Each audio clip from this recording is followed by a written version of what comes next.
नमस्कार साथियों। उम्मीद पूरी है कि आपका अध्ययन निर्बाध रूप से चल रहा होगा। हम कोशिश ये कर रहे हैं कि आपको किसी पैकेज को ख़रीदने की ज़रूरत नहीं पड़े। आप हमारे नियरेस्ट हैं, आप हमें सीधा कांटेक्ट कर सकते हैं। कई बार कहा गया है, हमारे कमेंट बॉक्स में आप अपना कमेंट दीजिए। डेफिनेटली आप पूरा इस वीडियो को ध्यान से देखिए, कहीं कहीं कुछ नई बातें मिलेंगी। हम पहले ही कह देते हैं कि आप हमसे ज़्यादा इंटेलिजेंट हैं, पर कुछ एक दो पॉइंट्स ऐसे होते हैं जो आपको नए मिल सकते हैं। जब भी आप पढ़ें तो बिल्कुल जिज्ञासा के स्वरूप में पढ़ें। हो सकता है आपकी जिज्ञासा हो और कुछ नया पॉइंट आप इसमें से खोज लें। तो हम अपने टॉपिक को आगे बढ़ाते हैं। हम चर्चा कर चुके थे मापन एवं मूल्यांकन। मापन क्या होता है उसकी क्लास पहली लगा दी थी अपन ने। अब मापन क्या क्या कार्य करता है, मापन क्या कार्य करता है, इसके अलावा मापन और मूल्यांकन में क्या अंतर है, मापन और मूल्यांकन में क्या अंतर है, उसके बाद चर्चा करेंगे मूल्यांकन की विशेषताएं। और एक मूल्यांकन की विशेषताओं के बाद मूल्यांकन की जितनी भी प्रविधियां चर्चा करेंगे। तो आज का श्री गणेश करते हैं मूल्यांकन एवं मापन के कार्यों से। डेफिनेटली यह प्रश्न भी इम्पोर्टेंट है, आपको याद रखना है कौन कौन सी चीज़ों पे ज़्यादा फोकस करना है, उस पर भी चर्चा करेंगे। मापन एवं मूल्यांकन क्या कार्य करते हैं, दोनों कंबाइंड रूप से क्या कार्य करते हैं, अंतर हम इसकी चर्चा इस स्लाइड के बाद करेंगे। मापन का सबसे पहला कार्य है वर्गीकरण।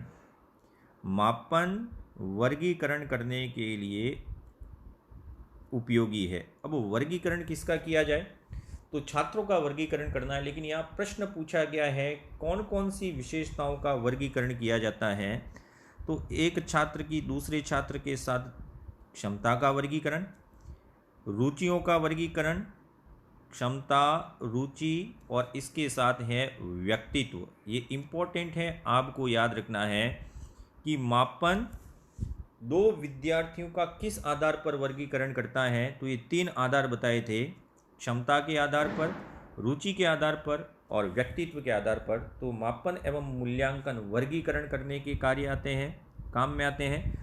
दूसरा कार्य है पूर्व कथन। पूर्व कथन का अर्थ होता है भविष्यवाणी। क्या मापन एवं मूल्यांकन के आधार पर किसी छात्र के बारे में पहले से ही कुछ कहा जा सकता है? तो डेफिनेटली एक चीज़ याद रखें, व्यक्ति की वर्तमान योग्यताओं के आधार पर भविष्य के बारे में घोषणा की जा सकती है। पूर्व कथन का अर्थ क्या होता है वो समझ लें। व्यक्ति की, मेरी लिखने की स्पीड थोड़ी कम है, व्यक्ति की वर्तमान योग्यताएं, व्यक्ति की वर्तमान योग्यताओं के आधार पर, वर्तमान योग्यताओं के आधार पर भविष्य के बारे में घोषणा करना, भविष्य के बारे में घोषणा करना, और यही कहलाता है पूर्व कथन। हमारे एक स्टूडेंट हैं पुनीत जी बारोट, वो बिल्कुल इस वीडियो को ध्यान से देखते हैं और हर पॉइंट पे डिस्कस ज़रूर करते हैं बाद में। तो पूर्व कथन का अर्थ हो गया व्यक्ति की वर्तमान योग्यताओं के आधार पर भविष्य के बारे में घोषणा करना। किस प्रकार से, तो आपने बुद्धि परीक्षण का नाम ज़रूर सुना होगा। बुद्धि परीक्षण भी एक प्रकार का मापन है। इस बुद्धि परीक्षण के आधार पर एक बालक की बुद्धि लब्धि का निर्धारण किया जाता है और निर्धारण करने के बाद कहा जा सकता है कि भविष्य में ये बालक किस प्रकार का परफॉर्मेंस देगा। जैसे आपने एक कहावत सुनी होगी, पूत के लक्षण पालने में नज़र आ जाते हैं। ये प्रश्न बिल्कुल ध्यान रखें, पूत के लक्षण पालने में ही नज़र आ जाते हैं। यह मूल्यांकन के कौन से कार्य को इंगित करता है, पूर्व कथन को इंगित करता है। तीसरा है मापन मूल्यांकन का कार्य तुलना करना। तुलना करना, किसकी तुलना करना, इसकी भी चर्चा करेंगे। तुलना करने का अर्थ क्या होता है, परिणाम के आधार पर वर्गीकरण। हर शब्द का अपना महत्व है और हर शब्द का महत्व ही उसकी परिभाषा है। तुलना करने का अर्थ है परिणाम के आधार पर वर्गीकरण, परिणाम के आधार पर वर्गीकरण करना। यही एक छात्र का वर्गीकरण उसकी क्षमता, रुचि और व्यक्तित्व, उसके आधार पर, और एक है दो छात्रों के मध्य परिणाम के आधार पर तुलना करना। यह तुलना किसकी हो सकती, ये प्रश्न पूछा था, इसको भी ध्यान रखें। यह तुलना दो छात्रों की भी हो सकती है, दो छात्रों की आपस में तुलना करना, दो कक्षाओं की तुलना करना, ये तो आप समझ गए होंगे, दो कक्षाओं की तुलना करना। लेकिन एक प्रश्न पूछा गया था, तुलना करने में दो अध्ययन प्रणालियों की तुलना करना भी शामिल है। आप दो अलग अलग टीचिंग टेक्निक्स यूज़ कर रहे हैं, तो कौन सी ज़्यादा प्रभावी है इसका पता भी आपको मापन के बाद ही चलेगा। तो दो अध्ययन प्रणालियों की तुलना करना ये सबसे ज़्यादा इम्पोर्टेंट है। दो अध्ययन प्रणालियों की तुलना करना ये इम्पोर्टेंट पॉइंट है, इसको आपको ज़रूर याद रखना है। तो पहला तो वर्गीकरण हो गया, दूसरा पूर्व कथन हो गया, तीसरा तुलना करना। लेकिन तुलना किसकी करना? दो छात्रों की, दो कक्षाओं की भी कर सकते हैं, या दो अध्ययन प्रणालियों की तुलना करना, या दो टीचिंग टेक्निक्स की तुलना भी आप कर सकते हैं कि which one is better. Next point है चौथा है परामर्श एवं निर्देशन। अब आपने वर्गीकरण कर दिया, वर्गीकरण करने के बाद आप छात्रों का परामर्श कर सकते हैं और परामर्श के साथ निर्देशन भी कर सकते हैं। कहाँ कहाँ छात्रों में कमियाँ आई, उन कमियों से इंगित कराना, कमियाँ और कमियों के साथ है विशेषताएं। एक छात्र को उसकी कमियों और विशेषताओं से परिचित कराना ही परामर्श और निर्देशन में आता है। और जब आप कमियां और विशेषता बता दें तो आपको यही नहीं रुक जाना है। आप एक शिक्षक हैं, राष्ट्र के निर्माता हैं, आप पे ही पूरे देश का भार टिका हुआ है। हम जानते हैं कि आप देश की दिशा को बदल देंगे जब आप टीचर बन जाएंगे। तो इसी के आधार पर शिक्षक को कमियों को दूर करना है। तो ये अगला कार्य हो गया मापन मूल्यांकन का निदान करना, डायग्नोस करना। और लास्ट में आता है छठा अन्वेषण। ये तो सबसे इम्पोर्टेंट है कि आपने मूल्यांकन कर दिया, मापन कर दिया, तो लास्ट में जाके आप कहीं न कहीं मनोवैज्ञानिक अनुसंधान करेंगे। जितने भी मनोवैज्ञानिक अनुसंधान है वह अन्वेषण की श्रेणी में आते हैं। तो मनोवैज्ञानिक अनुसंधान यह मापन एवं मूल्यांकन का सर्वश्रेष्ठ कार्य है, मनोवैज्ञानिक अनुसंधान। तो मापन एवं मूल्यांकन के 6 कार्य पड़े: वर्गीकरण, पूर्व कथन, तुलना करना, परामर्श एवं निर्देशन, निदान करना और अन्वेषण करना। यह परामर्श और निदान निर्देशन, उसके साथ ही निदान जुड़ा हुआ है, तो इसको भी ज़रूर याद रखें। अब मापन एवं मूल्यांकन, अभी तक तो मापन तक थे, अब अपन मूल्यांकन की ओर कदम बढ़ाएंगे। मूल्यांकन, मापन से मूल्यांकन की तरफ बढ़ते हैं। मूल्यांकन की परिभाषाएं आप पढ़ लेंगे, हमें पता है बहुत सारी परिभाषाएं हैं। अब आपको कौन सी परीक्षा में पूछी जा सकती है, दांडेकर की एक परिभाषा आती है, वो आपको ध्यान रखनी है। परिभाषाओं पर चर्चा आज नहीं करेंगे, परिभाषाएं कुछ आपको लिख कर दे दी जाएंगी, उससे आप बिल्कुल रट सकते हैं। मापन और मूल्यांकन में क्या अंतर है? तो जब व्यक्ति का सबसे पहले मापन किया जाता है तो यही मापन है वह अंकन की श्रेणी में आता है। मूल्यांकन की पहली सीढ़ी मापन है, बिना मापन के मूल्यांकन कभी नहीं होगा, ये ध्यान रखें। तो मापन के द्वारा अंकन किया जाता है और अंकन के आधार पर आपने अंकन कर लिया, उस अंकन के आधार पर आप किसी छात्र का मूल्य निर्धारण करते हैं। अंकन के आधार पर किसी छात्र का मूल्य निर्धारण करते हैं, तो यही मूल्य निर्धारण है वह अल्टीमेटली कहा जाएगा मूल्यांकन। तो मूल्यांकन की एक सार्वभौमिक परिभाषा क्या बन गई? तो मूल्यांकन की सार्वभौमिक परिभाषा बन गई, अंकन के आधार पर किसी छात्र का मूल्य निर्धारण करना ही मूल्यांकन कहलाता है। अब मूल्य निर्धारण का अर्थ क्या होता है? तो व्यवहार परिवर्तन किस सीमा तक हुआ, एक छात्र का व्यवहार परिवर्तन किस सीमा तक हुआ, यह सीमा आप निर्धारित कर लेंगे। अर्थात आपने मूल्यांकन कर लिया, तो यहाँ पे अंकन के आधार पर एक बालक का मूल्य निर्धारण करना और व्यवहार परिवर्तन की सीमाओं को जांचना ही मूल्यांकन कहलाता है। अब इसके लिए एक प्रश्न है NCERT, ये ध्यान रखें, NCERT ने एक किताब लिखी थी, उसमें ही ये परिभाषा आती है। इसका कोई लेखक नहीं है, ये एक रिपोर्ट था NCERT का, वो रिपोर्ट था कंसेप्ट ऑफ इवेल्यूशन।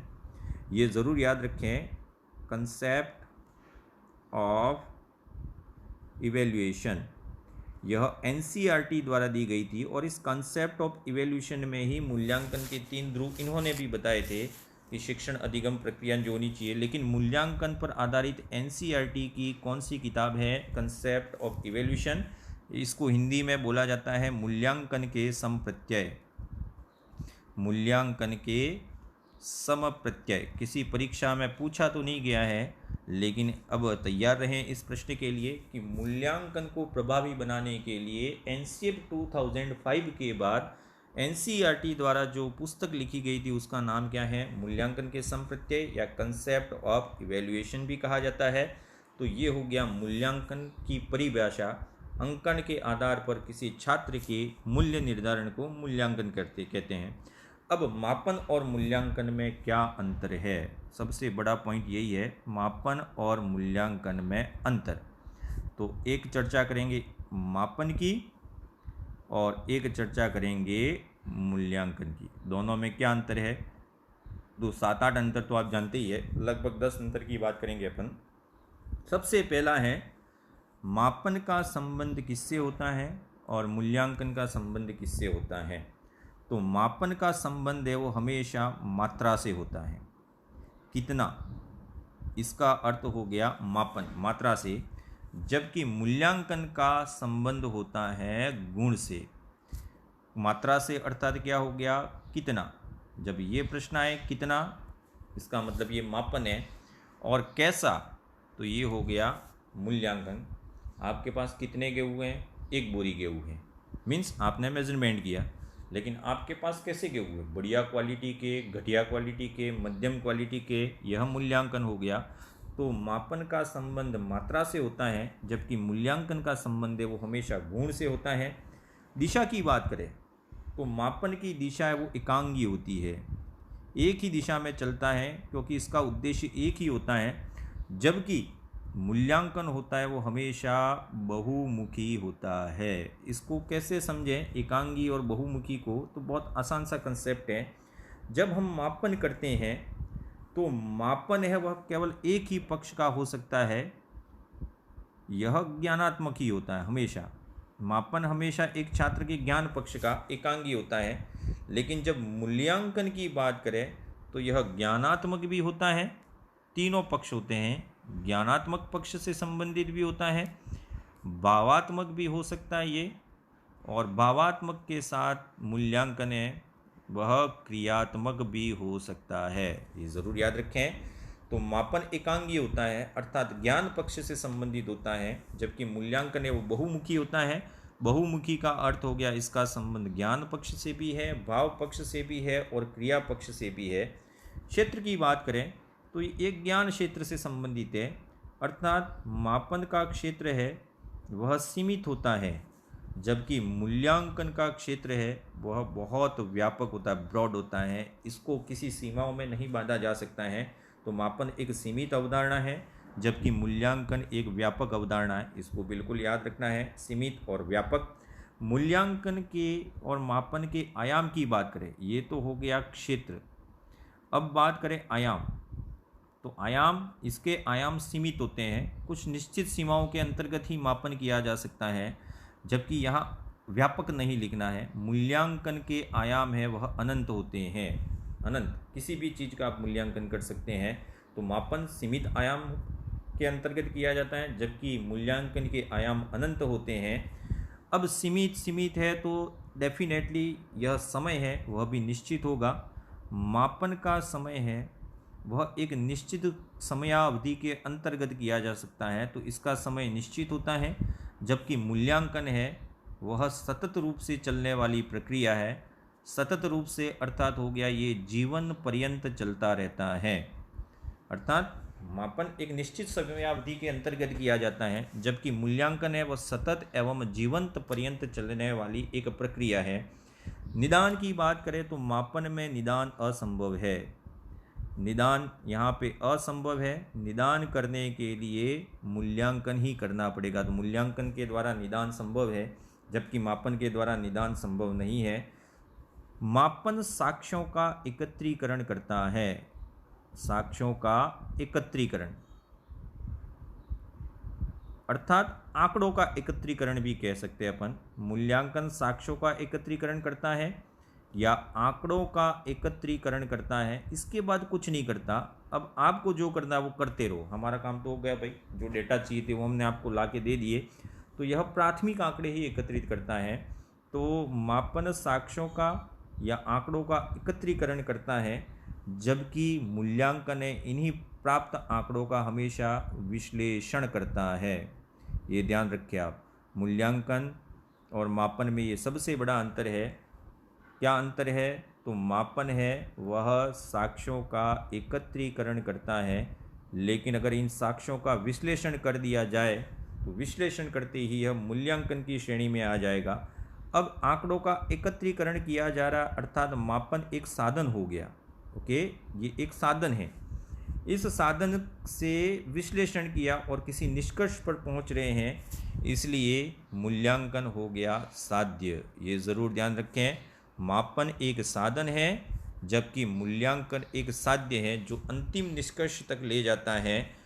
इसका मान हमेशा संख्यात्मक होता है, यह संख्यात्मक होता है, आंकड़े प्रदान करता है, जबकि मूल्यांकन है वह संख्यात्मक के साथ साथ वर्णनात्मक भी हो सकता है। तो इतने अंतर मापन और मूल्यांकन के हम पढ़ चुके हैं। मापन और मूल्यांकन में सबसे इम्पोर्टेंट पॉइंट है वो कौन सा है? मापन और मूल्यांकन में मापन एक साधन है जबकि मूल्यांकन है वह एक साध्य है। आपको ज़रूर याद रखना है।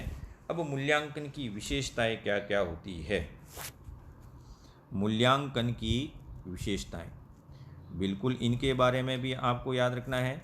और मूल्यांकन की विशेषताओं में जो तकनीकी विशेषताएं हैं वह परीक्षा में अक्सर आपका माता है, वह चकरा देती है। मूल्यांकन की विशेषताओं की चर्चा करें तो मूल्यांकन की विशेषताएं दो प्रकार से अपन विभाजित कर सकते हैं। मेरा एक तकिया कलाम है, अपन उस पर ज़्यादा ना जाएं, थोड़े दिनों में आप मेरी आवाज़ से हैबिचुअल हो जाएंगे। मेरी जीभ भी अटकती है बीच बीच में, कुछ शब्द है वो तुतला भी सकता हूँ मैं, कोई बात नहीं, यह आपके ज्ञान पर कोई प्रभाव नहीं डालेगा। मूल्यांकन की विशेषताओं की बात करें तो एक तो होती है व्यावहारिक विशेषताएं। व्यावहारिक विशेषताओं के साथ दूसरी विशेषता होती है तकनीकी विशेषताएं। बिल्कुल दिमाग लगाएं यहाँ पे। अब तक तो आपको यहाँ तक आते आते 10 या 15 उबासियाँ आ गई होंगी, या कुछ साथियों ने तो अपने हथियार डाल दिए होंगे, अर्थात उन्होंने सफलता की ओर 2 कदम पीछे खींच लिए है, ये भी हमें पता है। व्यावहारिक विशेषताएं क्या होती है और तकनीकी विशेषताएं क्या होती है? तो व्यावहारिक विशेषताएं 3 स से शुरू होती है। मूल्यांकन हमेशा सरलता से होना चाहिए, तो मूल्यांकन में एक सरलता होनी चाहिए, मूल्यांकन में एक स्पष्टता होनी चाहिए और मूल्यांकन में एक सार्थकता होनी चाहिए। तो ये 3 है वह मूल्यांकन की व्यावहारिक विशेषताएं हैं, सरलता, स्पष्टता और सार्थकता। और इन्हीं से तकनीकी विशेषताएं बनी है। यह तकनीकी विशेषताएं परीक्षा में आपको कई बार है वह कंफ्यूज करेंगी। यह तकनीकी विशेषताएं 6 हैं। मूल्यांकन में वेधता होनी चाहिए, पहला पॉइंट वेधता। वेधता के बाद है विश्वसनीयता, विश्वसनीयता, और विश्वसनीयता के बाद तीसरे नंबर पर आता है वस्तुनिष्ठता, वस्तुनिष्ठता। वस्तुनिष्ठता के बाद आता है विभेदनशीलता, विभेदनशीलता। विभेदनशीलता के बाद व्यापकता, और व्यापकता के बाद आता है मानकीकृत, स्टैंडर्डाइज्ड। ठीक है, मानकीकृत। अक्सर इन दोनों में ही सबसे ज़्यादा कन्फ्यूज़न होता है, विश्वसनीय क्या होता है और वस्तुनिष्ठ क्या होता है। वेधता आप समझ जाएंगे, विभेदनशीलता आप समझ जाएंगे, व्यापकता समझ जाएंगे, मानकीकृत क्या होता है वो समझ जाएंगे। तो मूल्यांकन की व्यावहारिक विशेषताओं की चर्चा नहीं करेंगे, मूल्यांकन की केवल तकनीकी विशेषताओं की चर्चा करेंगे। स्टार्ट करते हैं वेधता से। पहला पॉइंट, एक मूल्यांकन वेद क्या होता है, वस्तुनिष्ठ क्या होता है, विश्वसनीय क्या होता है, विभेदनशील क्या होता है, व्यापकता क्या होता है। बिल्कुल एग्जाम्पल से इल्यूस्ट्रेट करेंगे। सबसे पहला पॉइंट है वेधता। वेधता का अर्थ क्या होता है? तो वेधता का अर्थ समझ लें। आप कभी किसी भी मूल्यांकन प्रविधि का उपयोग करते हैं तो कहीं न कहीं आप उद्देश्यों का निर्धारण करते हैं, उद्देश्य का निर्धारण। अब उस उद्देश्य का निर्धारण करने के बाद आपने अध्ययन कराया, मतलब आपने अधिगम प्रक्रिया शुरू की या अध्ययन कराया, इस अध्ययन के बाद आप छात्र में देखना चाहें कि मैंने इस उद्देश्य से इस छात्र को पढ़ाया, तो क्या वह उद्देश्य प्राप्त हुआ कि नहीं हुआ। फिर समझ लें, वैधता क्या होती है, तो ऐसा मूल्यांकन जिसका निर्माण जिस उद्देश्य के लिए किया गया है उसका शुद्धता एवं सार्थकता से मापन करे। अब यहाँ समझना है, वैधता का अर्थ पूरी परिभाषा लिख रहा हूँ मैं। जिस उद्देश्य के लिए मापन निर्मित किया गया है, जिस उद्देश्य के लिए मापन निर्मित किया गया है, उस उद्देश्य की शुद्धता, और शुद्धता के साथ दूसरा है सार्थकता का मापन करे। ठीक है, अब यहाँ समझे, आपने कोई एक टॉपिक पढ़ाया ज्ञान संबंधित कि आँख में वस्तु का प्रतिबिंब, सपोज आपने ये पढ़ा दिया आँख के बारे में, उसकी रचना भी पढ़ा दी। अब आपने प्रश्न पूछा कि आँख में वस्तु का प्रतिबिंब कैसा बनता है। अब कैसा बनता है, आभासी उल्टा सीधा, लेकिन छात्र लिखे बहुत अच्छा। अब क्या ये उत्तर सही है? अब हो सकता है ये सही भी हो, नहीं भी हो। अब मल्टी आंसर हो गए, लेकिन यहाँ पे आप परखना क्या चाहते थे, छात्र की स्मृति या ज्ञान। अब मान लीजिए आपने हृदय की संरचना का चित्र बनाइए, हृदय की संरचना का चित्र बनाइए, प्रश्न दिया, मतलब आप छात्र के कौशल को परखना चाहते हैं, उसकी ड्राइंग कैसी। अब छात्र ने बना दिया, साहब ये रहा हृदय, और बीच में एक तीर भी बना दिया, ने 2-4 बूंदे भी गिरा दी, तो ये सही नहीं है। आप छात्र के डायग्राम बनाने की स्किल को चेक नहीं करना चाहते थे, आप उसके वेरियस पार्ट्स होते हैं जो हृदय की चित्र है उसके बारे में समझना चाहते। तो समझ लीजिए कि जिस उद्देश्य से आपने मापन निर्मित किया है उसी उद्देश्य का शुद्धता एवं सार्थकता के साथ मापन करें, तभी ये वेद कहलाएगा। और यह बालक के व्यवहार के बारे में जानकारी देता है। ये सबसे इम्पोर्टेंट वेदता है, वह हमेशा बालक के व्यवहार के बारे में जानकारी देता है, बालक के व्यवहार के बारे में जानकारी प्रदान करता है। बहुत इंपॉर्टेंट है, ये ध्यान रखना। वेदता का संबंध किससे होता है, बालक के व्यवहार से होता है। तो पहला पढ़ लिया वेदता। अब दो इंपॉर्टेंट आते हैं, विश्वसनीयता और वस्तुनिष्ठता। तो दूसरा है विश्वसनीयता। विश्वसनीयता क्या होती है? अब विश्वसनीयता का अर्थ हो गया कि एक निश्चित कोई भी एक प्रश्न है, उस प्रश्न का एक निश्चित उत्तर होना चाहिए। होता ही है, कोई भी एक प्रश्न है, उस प्रश्न का एक निश्चित उत्तर है। अब एक छात्र ने कोई प्रश्न का उत्तर दे दिया और उत्तर देने के बाद एक परीक्षक है, यह परीक्षक इसको जांचे, तो परीक्षक के गुणों का प्रभाव इस उत्तर पर नहीं पड़ना चाहिए, अर्थात परीक्षक की व्यक्तिगत रुचि, इसका भी प्रभाव नहीं पड़े, परीक्षक के व्यक्तित्व का भी प्रभाव नहीं पड़े, परीक्षक की विचारधारा का भी प्रभाव नहीं पड़े, परीक्षक के व्यवहार का भी प्रभाव ना पड़े। ये सब चीज़ें हैं कि जब किसी प्रश्न के उत्तर पर परीक्षक का व्यवहार प्रभाव ना डाले तो वही कहलाता है विश्वसनीय। इसको एक उत्तर से समझ लें, भारत के प्रधानमंत्री कौन हैं? अभी पूछा जाए आज की तारीख में, आज तारीख है 14 मई 2020, 14 मई 2020। अब पूछा जाए भारत के प्रधानमंत्री कौन है? नरेंद्र मोदी। अब नरेंद्र मोदी है तो एक कोई दूसरा व्यक्ति है जिसकी विचारधारा लगे वो काट दे, नहीं नरेंद्र मोदी तो मैं गलत कर दूंगा, मैं कांग्रेस की विचारधारा का हूँ, मैं बीजेपी की विचारधारा का हूँ, इट डजंट मैटर। किसी भी परीक्षक की व्यक्तिगत रुचि, व्यक्तित्व, विचारधारा और व्यवहार का प्रभाव नहीं पड़े, यही होता है विश्वसनीय। भारत के पहले प्रधानमंत्री कौन थे? तो भारत के पहले प्रधानमंत्री कौन थे? जवाहरलाल नेहरू। अब आप इसको कहीं भी चेक करें, किसी से भी चेक कराएं, ठीक है, तब भी ये उत्तर निश्चित है, जवाहरलाल नेहरू। आप मंगल ग्रह पे जाके चेक करें, जवाहरलाल नेहरू। दिल्ली में चेक करें, जवाहरलाल नेहरू। अमेरिका में चले जाएं, जवाहरलाल नेहरू भारत के पहले प्रधानमंत्री ये रहेंगे। तो किसी भी परीक्षक के व्यवहार, समय और स्थान से अप्रभावित रहे, वह सारे के सारे प्रश्न क्या कहलाते हैं? विश्वसनीय कहलाते हैं। तो विश्वसनीयता सबसे ज़्यादा ज़रूरी है। एक प्रश्न उसका निश्चित उत्तर है, अर्थात वह मूल्यांकन विश्वसनीय कहलाएगा। अब इम्पोर्टेंट है, सॉरी, वस्तुनिष्ठता, ये गलत लिख दिया मैंने, वस्तुनिष्ठता, ये सॉरी इसके लिए, वस्तुनिष्ठता। वस्तुनिष्ठता का अर्थ होता है, कंसेप्ट को क्लियर कर ले वापस, वस्तुनिष्ठता, ये वस्तुनिष्ठता होती है। अब आती है विश्वसनीयता, तीसरे नंबर पे। विश्वसनीयता का अर्थ क्या होता है? विश्वसनीयता, विश्वसनीयता का अर्थ होता है, वह एक शिक्षक, मान लीजिए एक कोई शिक्षक है, उस एक शिक्षक ने किसी छात्र या समूह, कोई छात्र है या एक छात्रों का समूह है, किसी छात्र या समूह है, उनको कई बार बार एक परीक्षण लिया, बार बार परीक्षण, ठीक है।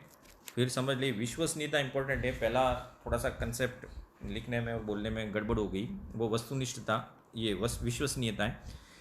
एक शिक्षक है, वो किसी छात्र या छात्र समूह की बार बार परीक्षा ले रहा है, बार बार परीक्षा लेने के बाद उनका मूल्यांकन कर रहा है, बार बार परीक्षा लेने के बाद उनका मूल्यांकन कर रहा है, लेकिन मूल्यांकन बार बार करने के बाद भी छात्रों के अंकों में कोई परिवर्तन न आए, छात्रों के अंकों में कोई परिवर्तन न आए, इसका अर्थ क्या हो गया? यह विश्वसनीय कहलाता है। मतलब बार बार परीक्षाएं लेने पर भी किसी छात्र के अंकों में अंतर नहीं आता है, वही विश्वसनीयता कहलाती है।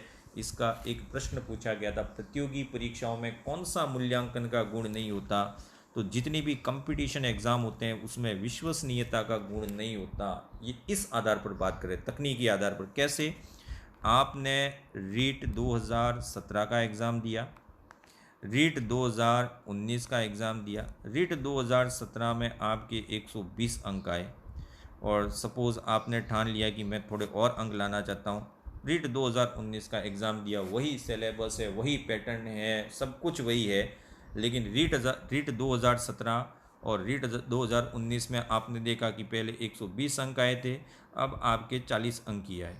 मतलब आप एक ही परीक्षा है, उसमें दो प्रकार के अंक ला रहे हैं, सिलेबस सेम है, पैटर्न सेम है, सब कुछ सेम है, तो यह परीक्षाएं विश्वसनीय नहीं हुई। तो जितनी भी प्रतियोगी परीक्षाएं हैं उनमें विश्वसनीयता का गुण नहीं होता है। ये इम्पोर्टेंट याद रखें, इम्पोर्टेंट प्रश्न यही है कि प्रतियोगी परीक्षाएं होती है, उन प्रतियोगी परीक्षाओं में विश्वसनीयता का गुण नहीं होता है। नेक्स्ट, विभेदनशीलता, अगला गुण है चौथा, विभेदनशीलता। विभेदनशीलता, अब विभेदनशीलता क्या होती है उसको भी समझ जाएं आप। विभेदनशीलता का मतलब है ऐसा मूल्यांकन प्रविधि जो छात्रों की व्यक्तिगत भिन्नताओं को ध्यान में रखकर बनाया जाए। व्यक्तिगत भिन्नता का ध्यान रखना ज़रूरी है। तो आप मूल्यांकन की ऐसी प्रविधि जिसमें कुछ प्रश्न बनाते हैं, तो सभी स्तर के बालकों के अनुसार प्रश्न, ठीक है, ये ध्यान रखना है, सभी बालकों के स्तरानुसार प्रश्न, सभी बालकों के स्तरानुसार प्रश्न। अगर सभी बालकों के स्तरानुसार प्रश्न का निर्माण कर रहे हैं, इसका मतलब इसमें विभेदनशीलता है। आपने देखे होंगे एक कक्षा में मंद बुद्धि भी हो सकते हैं, एक कक्षा में औसत बुद्धि के बालक भी हो सकते हैं, एक कक्षा में प्रखर बुद्धि के बालक भी हो सकते हैं, प्रखर बुद्धि के बालक भी हो सकते हैं, एक कक्षा में प्रतिभाशाली बालक भी हो सकते हैं।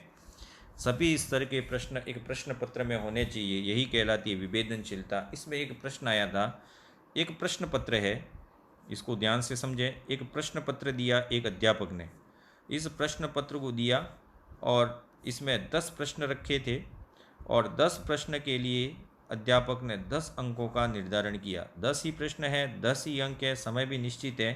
पूरी कक्षा 10 में से 10 अंक ला रही है, पूरी कक्षा 10/10 नंबर ला रही है। इसका अर्थ क्या हुआ? इसका अर्थ ये हुआ कि इस प्रकार का मूल्यांकन है, उसमें कौन सा गुण नहीं है? विभेदनशीलता।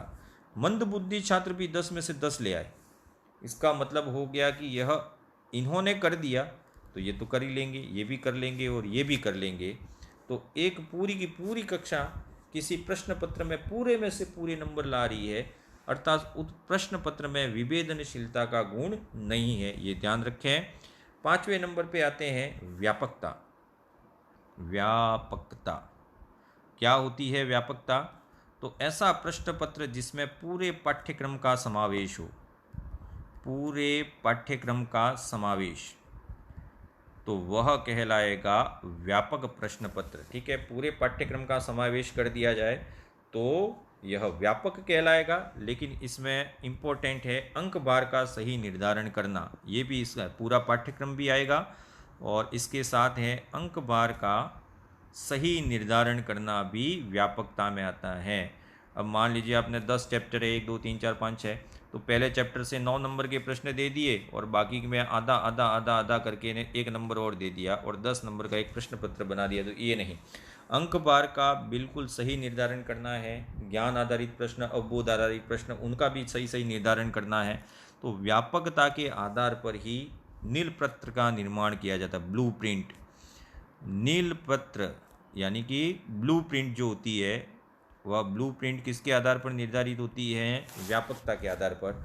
और मूल्यांकन में पहला, दूसरा, तीसरा, चौथा और पांचवा, ये पांचों 5 गुण हो जिसमें, वही कहलाता है मानकीकृत। जो अंतिम जो था वह मानकीकृत हो गया। तो ऐसा मूल्यांकन जिसमें वेदता हो, वस्तुनिष्ठता हो, विश्वसनीयता हो, विवेदनशीलता हो, व्यापकता हो, ये सारे गुण हैं, तो वह कहलाएगा मानकीकृत मूल्यांकन। अब आज जो अपन चैप्टर है वह समाप्त करेंगे मूल्यांकन की प्रविधियों से। किस प्रकार से मूल्यांकन की प्रविधियां, इनका वर्गीकरण पढ़ेंगे। फिर कल बात करेंगे इसकी मूल्यांकन की प्रविधियां। अब आप एक छात्र का मूल्यांकन करना चाहते हैं तो वह मापन प्रक्रिया से स्टार्ट होगा। तो मूल्यांकन की प्रविधियों को 2 भागों में बांट सकते हैं। एक तो होती है परिमाणात्मक, और परिमाणात्मक के बाद दूसरी होती है गुणात्मक। परिमाणात्मक और गुणात्मक। परिमाणात्मक का अर्थ है केवल संख्या, लेकिन ये किससे संबंधित होती है? ज्ञान पक्ष से। और गुणात्मक का संबंध होता है एक बालक के व्यवहार पक्ष से।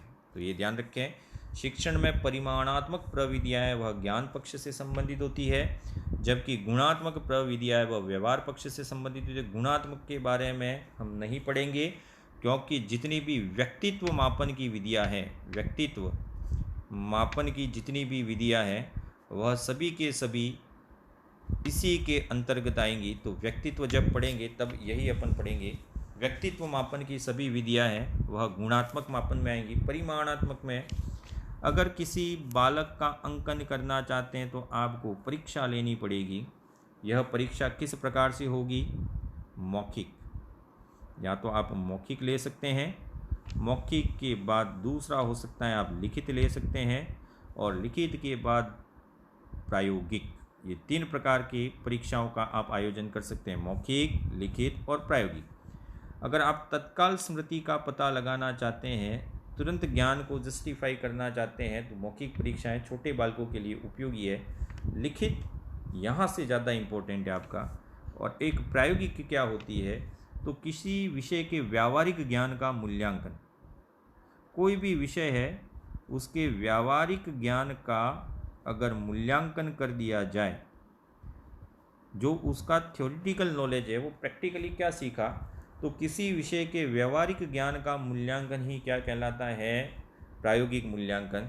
तो मौखिक हो गया, यहाँ पे प्रायोगिक हो गया। लिखित की चर्चा करेंगे। लिखित प्रश्न क्या होते हैं, तो ये आज लिखित से ही अपन इस टॉपिक को ख़त्म करेंगे। लिखित प्रश्न 2 प्रकार से विभाजित होते हैं। यह 2 प्रकार से कैसे होंगे? तो सबसे पहला होता है वस्तुनिष्ठ प्रश्न, वस्तुनिष्ठ प्रश्न, और दूसरा आएगा निबंधात्मक प्रश्न। निबंधात्मक प्रश्न और वस्तुनिष्ठ प्रश्न। वस्तुनिष्ठ प्रश्न कितने प्रकार के होते हैं? तो वस्तुनिष्ठ प्रश्न का अर्थ क्या हुआ? एक शब्दांश या एक शब्द में उत्तर, बस इतना ही है, एक शब्द में उत्तर। ये दोनों है वो वस्तुनिष्ठ है। यहाँ वस्तुनिष्ठ का मतलब ABCD 4 ऑप्शन वाले प्रश्न से नहीं है। वस्तुनिष्ठ का मतलब है एक शब्दांश या एक शब्द में अर्थ। यह वस्तुनिष्ठ प्रश्न कितने प्रकार के होते हैं, तो वस्तुनिष्ठ प्रश्नों को ही अब 2 भागों में बांटेंगे। इसको नई स्लाइड ही ले लेते हैं, आपके लिए थोड़ा ठीक रहेगा। वस्तुनिष्ठ प्रश्न होते हैं वह कितने प्रकार के होते हैं, तो वस्तुनिष्ठ प्रश्न है जो छोटे छोटे प्रश्न होते हैं जिनका उत्तर आप शॉर्ट में दे देते हो, वो वस्तुनिष्ठ प्रश्न है। यह 2 प्रकार से हो सकते हैं, या तो प्रत्यास्मरण होंगे या फिर यह प्रश्न होंगे प्रत्यभिज्ञान। वस्तुनिष्ठ प्रश्न 2 प्रकार में विभाजित हैं, प्रत्यास्मरण और प्रत्यभिज्ञान। प्रत्यास्मरण अर्थात स्मृति पे आधारित, और ये भी स्मृति पे आधारित। दोनों ही प्रश्न है वह स्मृति पर आधारित होते हैं, लेकिन आप एक में तो हिंट दिया जाता है और एक में हिंट नहीं दिया जाता है।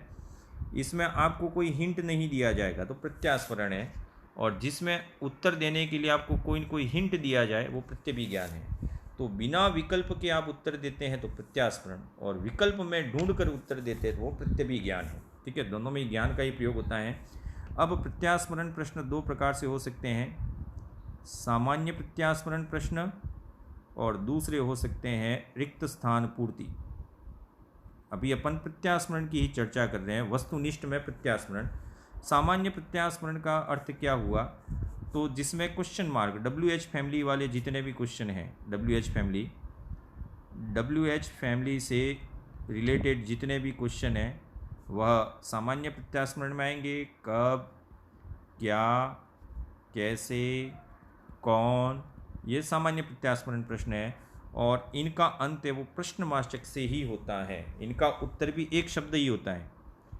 रिक्त स्थान में भी एक शब्द ही होता है, लेकिन दोनों में अंतर क्या है, इसमें क्वेश्चन मार्क से ख़त्म होगा और इसमें विराम से ख़त्म होगा। जैसे कि भारत कब स्वतंत्र हुआ, भारत कब स्वतंत्र हुआ।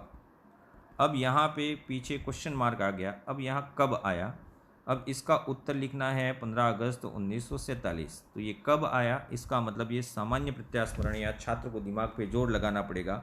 और इसी प्रश्न में, अगर इसी प्रश्न में ये कब हटा दिया जाए, ठीक है, ये कब हटा दिया जाए, और कब हटा के यहाँ पे सिर्फ क्या कर दिया जाए, डैश डैश डैश कर दिया जाए, ठीक है, ऐसे ऐसे ऐसे, तो ऐसा करने से ये क्वेश्चन मार्क यहाँ हट जाएगा। भारत स्वतंत्र हुआ, यहाँ क्या कर दिया, पीछे एक लाइन कर दी।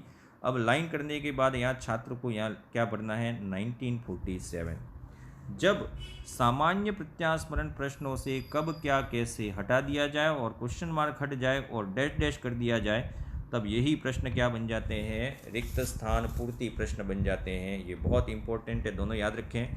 तो पहला प्रकार हो गया प्रत्यास्मरण, जिसमें सामान्य और रिक्त स्थान। रिक्त स्थान किस प्रकार के प्रश्न है, प्रत्यास्मरण। सामान्य प्रत्यास्मरण और प्रत्यास्मरण किस प्रकार के प्रश्न है, वस्तुनिष्ठ प्रश्न। लेकिन आगे अगला आता है, वह इंपॉर्टेंट है आपका प्रत्यभिज्ञान प्रश्न। सबसे ज़्यादा इंपॉर्टेंट यही है, प्रत्यभिज्ञान प्रश्न। प्रत्यभिज्ञान प्रश्न क्या होते हैं, यहाँ पे आपको कुछ हिंट दिया जाएगा। उस हिंट के माध्यम से अगर आप प्रश्नों को करते हैं तो ये सारे प्रश्न है वो प्रत्यभिज्ञान कहलाएंगे। जैसे इन प्रश्नों का वर्गीकरण करें तो बहुत आसान है, आप नाम से ही समझ जाएंगे कितने प्रकार के प्रश्न होते हैं। तो यह 5 प्रकार, प्रत्यास्मरण प्रश्न 2 प्रकार के होते हैं, ठीक है, आपको याद रखना है। प्रत्यास्मरण 2 कौन कौन से, सामान्य और रिक्त स्थान पूर्ति। लेकिन प्रत्यभिज्ञान प्रश्न वो 5 प्रकार के होते हैं। एकांतर अनुक्रिया, पहला प्रश्न, ये आप टीचर बनेंगे तो आपको पेपर में देने पड़ेंगे। एकांतर अनुक्रिया, एकांतर अनुक्रिया के बाद आता है बहुनिर्वचन। बहुनिर्वचन, बहुनिर्वचन के बाद आता है समानता रूप। समानता रूप, समानता रूप के बाद आता है वर्गीकरण। वर्गीकरण रूप, वर्गीकरण के रूप के बाद आता है सादृश्य अनुभव। सादृश्य अनुभव। तो ये प्रश्न है वह सभी प्रत्यभिज्ञान में आते हैं। एकांतर अनुक्रिया का अर्थ क्या हुआ? ऐसे प्रश्न जिसमें पूछा जाए सत्य असत्य, छात्र को एक चुनना है, सत्य असत्य, या फिर हो सकता है हाँ या ना, या फिर हो सकता है ट्रू एंड फॉल्स। अगर इस प्रकार के प्रश्न पूछे जाएं, इसका मतलब कौन से हो गए? एकांतर अनुक्रिया। दो ऑप्शन है, कितने हिंट है? दो हिंट है, उन दोनों हिंट में एक का चुनाव करना पड़े, हाँ या ना, सत्य या असत्य, तो एक चुनना पड़े, वो एकांतर अनुक्रिया हो गया। सबसे इम्पोर्टेंट, सबसे मूल्यांकन की प्रविधि में सबसे इम्पोर्टेंट माना गया है बहु निर्वचन। दिए गए विकल्पों में से एक चुनना, विकल्पों में से एक का चुनाव करना। तो विकल्प कितने हो सकते हैं? आपने जितने भी परीक्षाएं दी होंगी, ए बी सी और डी, इसको ये अपन वस्तुनिष्ठ प्रश्न कहते हैं। लेकिन वस्तुनिष्ठ तो है, लेकिन ये प्रकार कौन सा है? एमसीक्यू, मल्टीपल चॉइस क्वेश्चन जिसको बोलते हैं, बहु निर्वचन प्रश्न। यह प्रश्न इन चार ऑप्शन में से आपको एक चुनना है, मतलब हिंट है, कितने हिंट है? चार। ये विकल्प 5 भी हो सकते, कितने भी हो जाएं, लेकिन इन प्रश्नों का निर्माण करना बहुत कठिन कार्य है। निर्माण कठिन है, लेकिन इनको जांचना है वो बहुत आसान है, जांचना आसान है। लेकिन इसका निर्माण करते वक्त परीक्षक में थोड़ी अक्ल होनी चाहिए, बिना अक्ल के इसका निर्माण नहीं होता। इसका एक उदाहरण बता देते हैं। किस मुगल शासक ने जजिया कर लगाया? किस मुगल शासक ने जजिया कर लगाया? अब कोई बैठ जाए, चलो हम क्वेश्चन बनाते हैं अभी फटाफट। अब किस मुगल शासक ने जजिया कर लगाया? अरे ये तो बहुत आसान है, अभी बना देते हैं। ऐसे करके बनाने बैठ गया कोई अध्यापक, और उसने चार ऑप्शन लिख दिए, ए बी सी और डी। पहला लिखा उसने महाराणा उदय सिंह, दूसरा लिखा इसने महाराणा प्रताप सिंह, महाराणा राज सिंह, और एक लिख दिया उसने औरंगजेब, औरंगजेब लिख दिया। अब वो छात्र में इतनी तो अक्ल है कि वो पहचान ले गए तीनों तो मुगल सम्राट है ही नहीं, तो अपने आप ऐसा कर देगा। तो इसका निर्माण करना बहुत कठिन काम है ऑप्शन में। कभी कभी कोई क्वेश्चन बनाते तो सारे ऑप्शन है वो एक में ही रख देते हैं, बी में ही रख देते हैं। तो आप 100 प्रश्न बनाएं तो उसमें रोटेशन ध्यान रखना है। सब में पहले 4 प्रश्न में ए ही उत्तर सही नहीं हो, डी भी सही नहीं हो। कुछ सोचते हैं कि अंतिम उत्तर पढ़वाएं और डी तक ले जाएं बच्चों को और डी सही करें, तो ये भी गलत है। तो आपको कौन सा ऑप्शन कहाँ पे कहाँ रखना है ये भी इम्पोर्टेंट है। तो इस प्रकार के प्रश्न कहलाते हैं बहु निर्वचन प्रश्न, ये सबसे इम्पोर्टेंट माने गए परीक्षा की दृष्टि से। अब अगले में आते हैं समानता रूप। समानता रूप प्रश्न क्या होते हैं और किस प्रकार से इम्पोर्टेंट है? तो समानता रूप प्रश्न में आपने कहीं न कहीं देखा होगा मिलान करने वाले। यहाँ पे आ गया कॉलम ए और यहाँ आ गया कॉलम बी, दो कॉलम है, यहाँ कुछ प्रश्न है और यहाँ कुछ प्रश्न है। इन प्रश्नों को आपको क्या कराना है? मिलान कराना है। 1 2 3 4 ए बी सी और डी। अगर आप इसमें मिलान कराते हैं सही क्रम से ए का ये, लेकिन एक छात्र अगर ऐसे मिलान कराए तो क्या ये सही तरीका है? देखिए सही किया तो सही है इसने, सब लाइनें इसी में से जा रही है, अब कौन सी लाइन कहाँ जा रही है वो ढूंढ लीजिए। तो ऐसा नहीं होता है, ठीक है। मिलान कराना है आपको एक सीधी रेखा में, ठीक है, कौन सी लाइन कैसे जा रही है, तो ये मिलान समानता क्रम हो गया। वर्गीकरण रूप का मतलब क्या होता है? तो वर्गीकरण रूप का मतलब होता है बेमेल छांटना। जो बेमेल है उसको छांट दीजिए, बेमेल छांटना ही कहलाता है वर्गीकरण रूप। जैसे मान लीजिए मैंने ले दिया गाय, गाय के साथ घोड़ा, घोड़ा के साथ गधा और गधे के साथ मैंने लिख दिया शेर। तो जानवर तो सभी है, लेकिन शेर है वह एक मांसाहारी है, जबकि ये तीनों है वह शाकाहारी है। तो इस प्रकार से बेमेल छांटते हैं तो वर्गीकरण रूप में आते हैं। और सादृश्य अनुभव का अर्थ हो गया इस प्रकार से जो प्रश्न है अनुपात समानुपात में, जैसे कि एक शिक्षक है, उस शिक्षक का संबंध किससे है? विद्यालय से है। वैसे ही एक डॉक्टर है, उस डॉक्टर का संबंध किससे होगा? तो यहाँ जो आप भरेंगे वह कहलाएगा सादृश्य अनुभव प्रश्न। तो ये इतने प्रकार के प्रश्न हैं, यह परीक्षा में पूछे जा सकते हैं। अब लास्ट में आता है निबंधात्मक प्रश्न। आज का लास्ट है निबंधात्मक प्रश्न। निबंधात्मक प्रश्न क्या होते हैं और इनकी विशेषताएं क्या होती है तो बहुत इम्पोर्टेंट, लेकिन यह हमेशा शिक्षण के उच्च उद्देश्यों के निर्धारण के लिए, उच्च उद्देश्यों की प्राप्ति के लिए इस प्रकार के प्रश्नों का निर्माण किया जाता है। उच्च उद्देश्य प्राप्त करने हैं तो आपको निबंधात्मक प्रश्नों का उपयोग करना पड़ेगा और इसी के द्वारा छात्र की विचार शक्ति, छात्र की कल्पना शक्ति,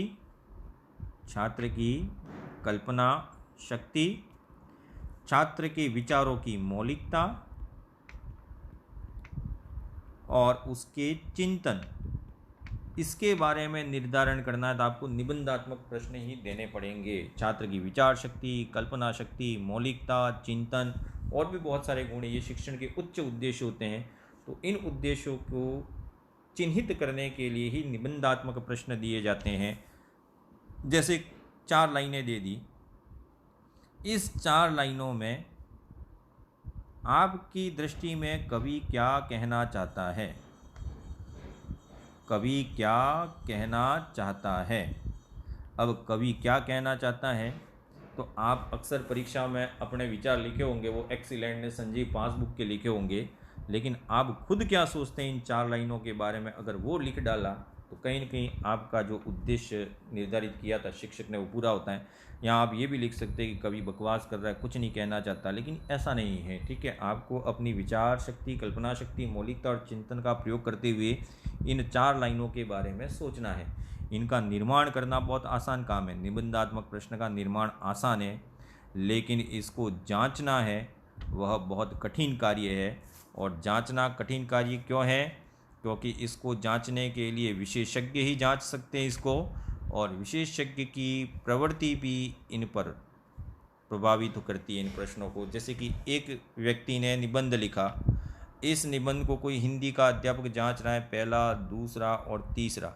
इसी निबंध में किसी ने 10 अंक दिए, एक ने 5 अंक दिए और एक ने 3 अंक दिए। ऐसा भी हो सकता है 5 अंक और एक ने 3 अंक दिए। तो एक ही प्रश्न को 3 परीक्षक जांच रहे हैं, तो इसमें वस्तुनिष्ठता का अभाव होता है। निबंधात्मक प्रश्न में वस्तुनिष्ठता का अभाव होता है, कोई एक निश्चित उत्तर नहीं होता है, क्योंकि यहाँ पे विचार शक्ति, कल्पना शक्ति, मौलिकता और चिंतन सभी छात्रों में अलग अलग होता है। तो सभी छात्र अपनी व्याख्या के अनुसार उत्तर देंगे। तो मापन एवं मूल्यांकन का ये टॉपिक यहाँ समाप्त हुआ। अब कुछ पॉइंट बचते हैं जिनको कक्षा में कराया जाएगा।